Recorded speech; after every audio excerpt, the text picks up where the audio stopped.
here's another approach that people can use. And this is what I do with my kids. We talk about, like I said earlier, Amy.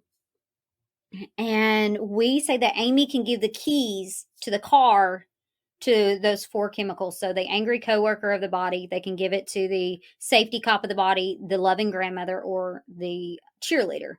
And just knowing those four people. And so one day my kid was at a best friend's party, and he didn't know what emotion he was. And I and he told me, he goes, Amy just threw the keys in the closet. I don't know what she's thinking. Oh, I can so relate. Um, and so what had happened was that day they were at the party, and his best friend wasn't talking to him. He was playing with his kids from school.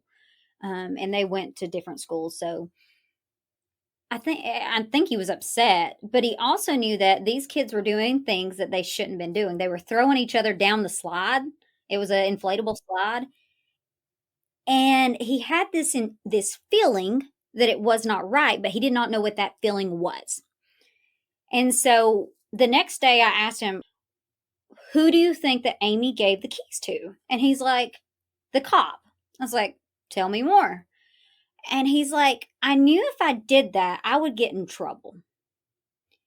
I didn't want to get in trouble, so I didn't feel safe with the situation, so I didn't do it."